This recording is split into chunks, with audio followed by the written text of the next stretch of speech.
Hello, once again, this is Antonio, and I'm coming at you with another exciting video. Now, some people are making money during this migrant crisis, and some people are losing a lot of money. As a matter of fact, their paychecks have been cut, slashed. Now, I'm going to give you details of two places where some people are making money and some people are losing money. So let's go and play this quick clip. It's coming out of Denver, where Denver's mayor is telling the citizens that everybody needs to buckle up and do their part to help take care of people who shouldn't even be in the country in the first place. I'm never going to be bashful about people coming to America because as a black American, I wouldn't have another country to call home besides this good old country called America. See, black Americans uh, are unique people. We the only ethnic group in America that do not have another country that we can call home. So you have some black Americans who's in between, who think America did wrong and it's a character of justice. And they don't feel like America is home. But you're looking at one who definitely feel that America is my home and it's gonna be my home to my dying day, right? Now, because Americans, like I said, we don't have a country to call back home. It's not one country will give a black American dual citizenship. But let's go and play this video so you can definitely see how some people are losing money in this economy and some people are making money in this economy. Not going to be a long video, but let's go ahead nevertheless. So let's play this video first. Denver Mayor Mike Johnston is asking every city department to prepare to cut their budgets as the city thinks it might spend 10 to 15% of its general fund this year helping migrants. We did sit down with agency heads yesterday and ask them to start preparing to evaluate ways in which they can absorb $180 million of cuts in the 2024 budget. The mayor says new arrivals are not slowing down. 7 more buses arrived from the border this week. The city set up 9 shelter sites for migrants, and Johnston says they're all full. Means that we have now filled all of the space that we have for sheltering in the city and county. We have filled every single hotel site that we have and the 2 congregate sites that we added. And so we do not have space to add more folks that arrive, nor do we have staff to support them, nor do we have resources to support them. So the city's trying to move migrants out of those congregate shelters, connecting them with housing applications, even offering to pay up to 3 months' rent for people without jobs. The mayor is now saying that unless something changes, Denver may turn to offering all newly arriving migrants paid transportation to other cities. That's a process that's drawn anger from places like Chicago and New York. Okay, so you clearly see what's going on. And Biden need to Biden need to grow up here and fix this. We can't save the world and then lose your own people. You can't save the world and lose your own people, right? You can't do that. Now, hotels are making millions of dollars off the migrants. So these are people that's making money. How some people, the workers are losing money, but businesses are making money. Row Hotel. This is one of the 5 hotels that has been transformed into a shelter. So we're gonna walk in there and see what kind of operation they're running inside. This is a really nice hotel. How's it going? How can I help you with? Oh yeah, we were just checking out the hotel. Oh, the hotel is closed, I'm sorry. It's closed, but there's a ton of people in here right now. Because it's a shelter now. Oh, you guys, Hotel. shelter for the migrants coming in? Yeah, it's no longer open to the public. It's closed to the public. How many floors is it? 30 floors. This thing is... Yeah. You guys aren't allowed to talk about it? Why is it like such a big secret, do you think? I don't know. We just follow orders. When hotels such as the Row Hotel close until further notice, they sign a contract with an outside source saying that they will pay the rent in order for them to house the migrants. And the hotels love it because it is guaranteed money every single night. And at a rate of $200 per night at the Row Hotel, and with 1,331 rooms, that is $260,000 a day, $1.8 million a week, and $7.2 million a month. And all that money is guaranteed.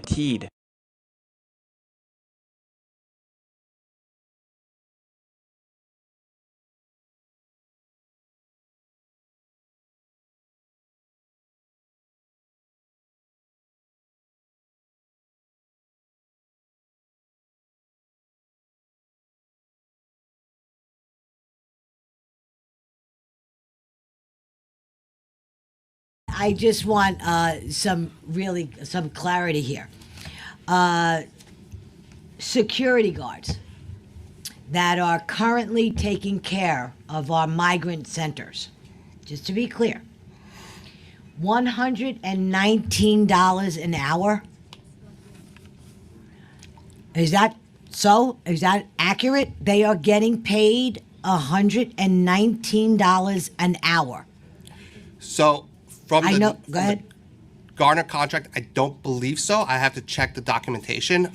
Currently, the three sites that DCAS has POs or paying invoices of, the Floyd Bennett, Creedmoor, and Randall's Island, Garner is not providing security guard services. Okay, who is Garner? Let's be clear. Make that very clear to me. I'm new to this committee. Yep. Who is Garner? Garner Environmental is the prime contractor that is building the base camp sites at those three locations. Okay, so they build the Yeah, but the services that they're providing, security guard services, is stripped out of those three sites, and I believe H&H is contracting directly with their own security guard firm to provide services in those three Have sites. any of you ever seen the security guards at our migrant centers? Have any of you had any interactions with them? I have. And I'm going to tell you, they are poor at best. They could barely speak, read, or anything. I've had two in my district. And if these people, while there's people out there starving, and these people are making this kind of money, this is an absolute sin. I have you down for $119 an hour, then I see a discrepancy of $79 an hour, which is also blasphemy. And then I see here, I took a quick little note, $24 prevailing wages. Explain to me, please. $119, $79, and $24. Because $24 seems about right.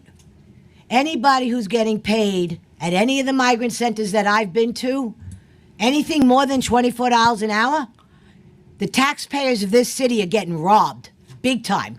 And we could use this money elsewhere. What security firms are we hiring that we are putting people into these centers that when I go there and I visit often, can't even talk to me? I don't understand. When I deal with DHS or anything like that, primo, excellent. But when I go to these, and we're dealing with outsourced security agencies, security guard agencies, they are a disgrace. And I'd like to know what kind of income they're making, because I know people who are out of work that if they could do this for a living and make that kind of money, you'd have a line out the door. So please explain to me, I don't understand, who in the hell is getting $119 an hour to sit in a migrant center for 12 hours and do nothing, absolutely nothing. So, I was saying, as mentioned, as Roman testified, that the security guard services are stripped out of the Garner contract where we pay those invoices, but we are happy to share your sentiments with those agencies that have carved out the security role. Because I also see, I wrote a little note here. Now, if you pay attention, they never denied that they were making that type of money. These people are making $191 an hour and can't even speak proper English. And you got homeless veterans and everything else that needs work. American citizens or people, period. That's American citizens. But you are probably hired people that just probably got a green card or a work visa or something. This is bad. The way that this is being handled by Mayor Eric Adams and whatever the governor of New York is, this is terrible. But let's carry on. Here about the feds. What do the federal statistics? What do they? When you mention the federal government, what role do they play in this, if any at all? You mentioned federal government. Can you please go over that? yes, just first on the security guards, the report that issued that there's guards that are making $24 through the prevailing wage, or the guards that you see at DHS, those are actually the DCAS contracted guards through FJC, right? So the report is saying that DCAS has or had, because the contract expired, a contract where the guards are making prevailing wage schedules plus overhead profit, and the Department of Homeless Services is currently using our FJC contract as a task order from the previous contract. As far as the federal government question, that Garner environmental contract that we entered into from 2014 and are still in today was the way we procure it. Instead of doing a competitive solicitation, the federal government already did the procurement and the competitive solicitation on the country's behalf, and every state, municipality, mayoral agency could tap into those contracts by doing an intergovernmental procurement, and that's how we got Garner Environmental. We used the federal government's procurement, and we piggyback off of it and got into a contract. Okay. Well, all I could say is these security guard companies that are being hired really need to be looked at, because nobody's worth $119 an hour when there's people out there that could barely make a living flipping hamburgers in McDonald's and paying a mortgage. Absolutely ridiculous. All right. So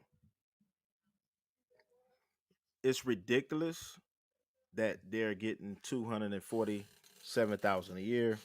I'm probably gonna have to update my thumbnail. I got 191 an hour, but it's 119. But the principle is this is bad. This is bad. People are making this type money. Some people are getting their money cut. Hotels are getting rich, and security are making $119 an hour, 247,000 a year, where they can't even speak proper English. Nevertheless, I'm gonna stay on top of this. This is Antonio with Team Tiggio. Please like, comment, subscribe as we'll be coming to you with more videos in the future. And once again, we will see you next time. Make sure you support the channel through Cash App. If you got any videos you want to send us, our email is definitely in the scroll that's going through the system, the screen now. So we'll stay on top